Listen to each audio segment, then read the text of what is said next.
Vamos agora nos deter na força de Coriolis. Vamos estudá-la com um pouquinho mais de detalhe, vamos ver o efeito dela.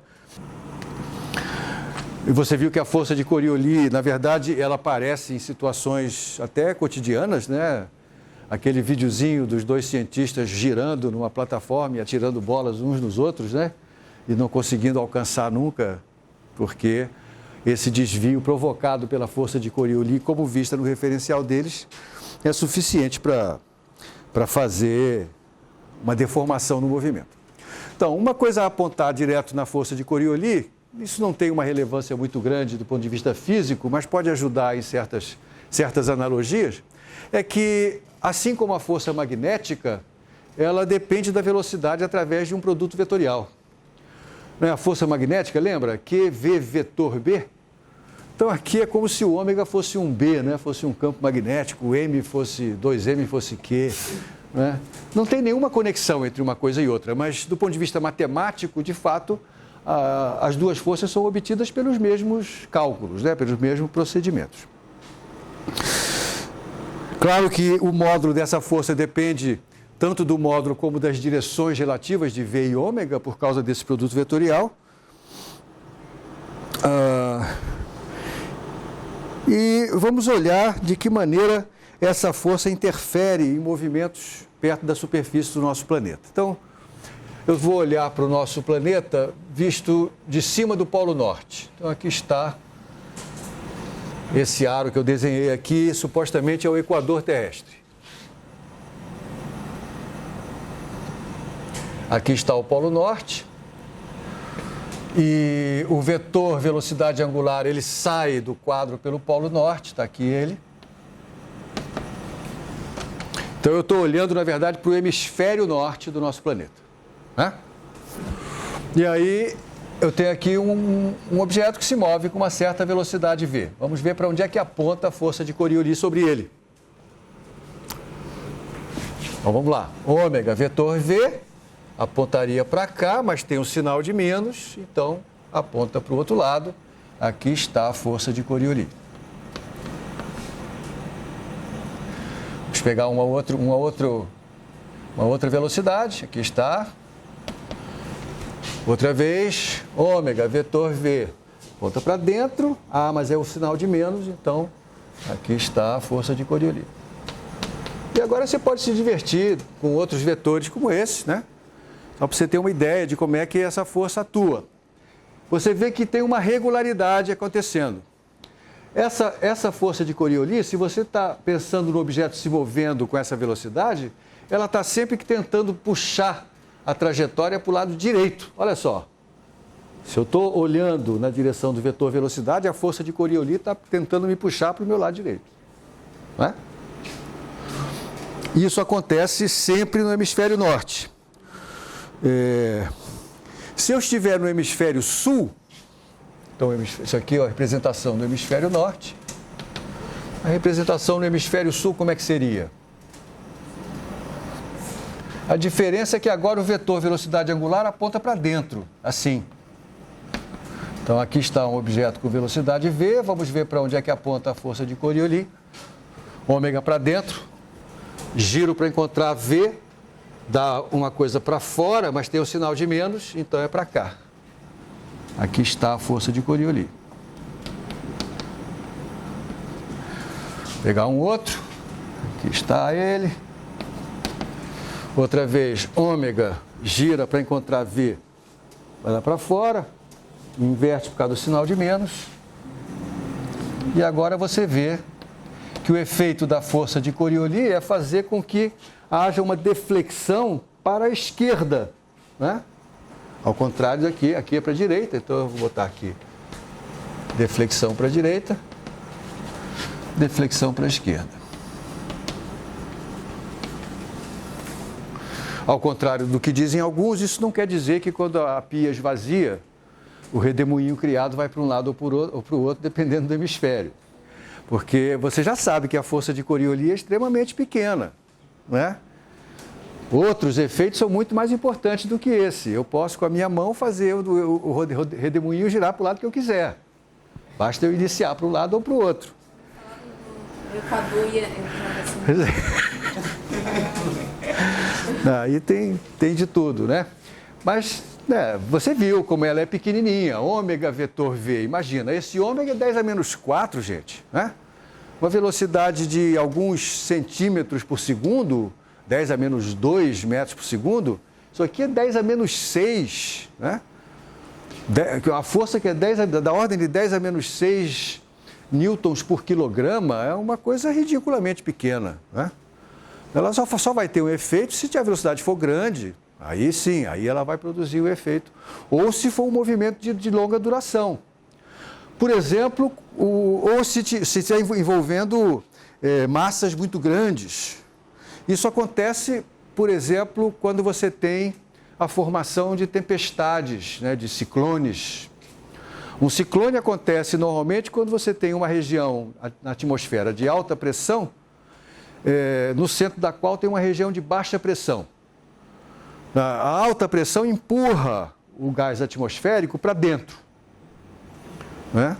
Ele está sendo empurrado para dentro e aí, se ele está no hemisfério norte, ele vai ser defletido para a direita, não é isso? Então você vai criar um movimento giratório dessa massa atmosférica para a direita, ele está indo para dentro. E no hemisfério sul vai criar um movimento para a esquerda. E aí o efeito da força de Coriolis vai se fazer notar, porque nós estamos falando de velocidades que podem alcançar centenas de quilômetros por hora e massas gigantescas.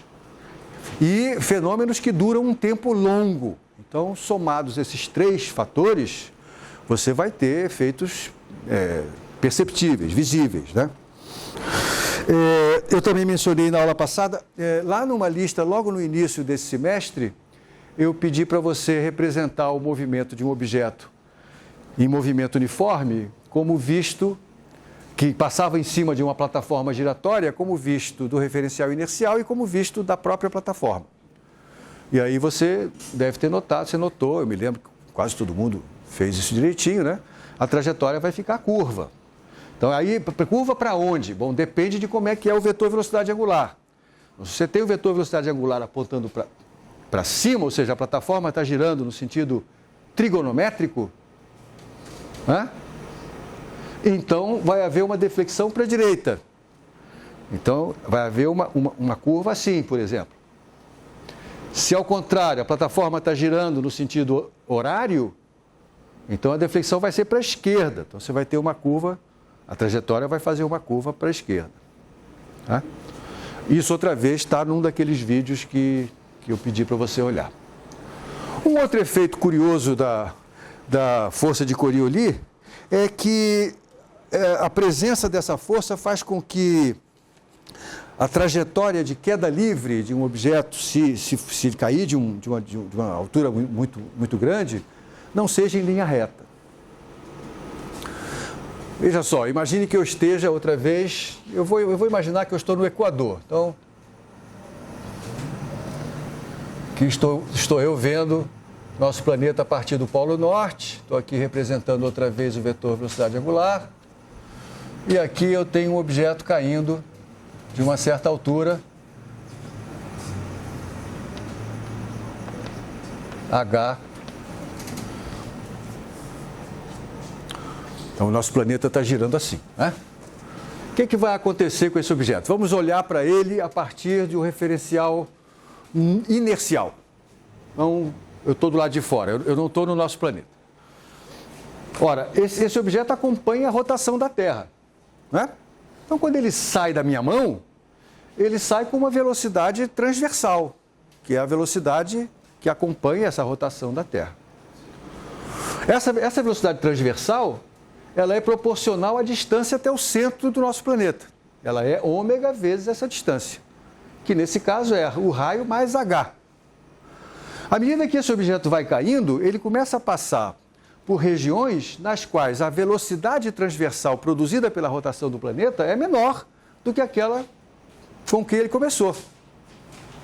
Né? Então, em relação a esses pontos por onde ele está passando, ele está com uma velocidade maior do que aquela produzida pela rotação. Ou seja, ele vai fazer uma trajetória que vai levar ele para cá, porque a velocidade transversal dele é maior do que a velocidade que ele deveria ter para cair exatamente nesse ponto. Para cair exatamente nesse ponto, a velocidade transversal dele deveria diminuir à medida que a altura dele diminui, para que ele mantivesse constante a sua velocidade angular. Mas como a velocidade transversal não muda por inércia, então a velocidade angular dele aumenta à medida que ele cai, porque o raio da trajetória diminui. Então ele gira cada vez mais depressa com relação ao nosso planeta e vai chegar na frente de onde ele deveria ter chegado. Esse é um efeito curioso que a gente não espera. Eu vou pegar essa situação e vou calcular de quanto vai ser essa deflexão. Tá? Então, essa deflexão ocorre por causa da força de Coriolis. Eu vou escrever a força de Coriolis aqui para essa situação. Você tem velocidade e velocidade angular são ortogonais, então outra vez aquele produto vetorial ali é fácil de calcular, né? É simplesmente 2m vezes ômega vezes a velocidade com que esse objeto está caindo. Mas essa velocidade, pelo menos em aproximação de ordem zero, digamos assim, ela é proporcional a g. É gt, não é isso? A velocidade de queda. Então, é isso aqui. E essa é uma força que aponta nessa direção aqui. Vamos ver se está certo mesmo. Aqui está a velocidade, ômega vetor v.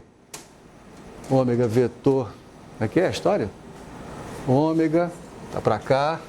Vetor v aponta para baixo, mas tem o sinal de menos, está aqui, apontada para cima. Então, imagino que aqui eu estou olhando agora para a superfície do nosso planeta como se fosse plana, porque essa deflexão também não vai ser muito grande, então eu posso ignorar a esfericidade da Terra para esse cálculo. Essa força vai provocar uma aceleração nessa direção. Essa aceleração, vou continuar chamando de aceleração de Coriolis, vai ser 2ômega gt. Se essa é a aceleração, eu sei calcular a velocidade, eu sei integrar isso aqui, calcular a velocidade e a distância percorrida, não é verdade? Basta integrar duas vezes. Então, a velocidade em função do tempo produzida pela força de Coriolis vai ser ômega gt quadrado, começa com o valor zero, né? E a distância percorrida, vamos chamar de d por causa da presença de Coriolis, é outra integral disso aqui, o que vai dar 1/3 de ômega gt ao cubo. Se eu quero saber a distância total, quer dizer, o quanto que esse objeto cai longe da vertical do ponto onde ele foi abandonado, então eu substituo esse t pelo tempo que leva para cair de uma altura h. Tempo que leva para cair de uma altura h, você sabe desde que é criancinha, né? Como é que eu calculo esse tempo? Tem um 2, tem uma raiz. Isso, obrigado. Raiz de 2h sobre g, é o tempo que demora para cair do chão, né? Então, isso aqui é 1/3 de ômega g, raiz de 2h sobre g elevado ao cubo. Então, vou escrever isso assim. Pronto. Pra você ter uma ideia de tamanho, acho que essa conta aqui eu tenho... Para um objeto que cai de 100 metros, essa distância é da ordem de 2 centímetros. Tá? Não é uma coisa muito grande, mas, enfim, é uma coisa que é mensurável.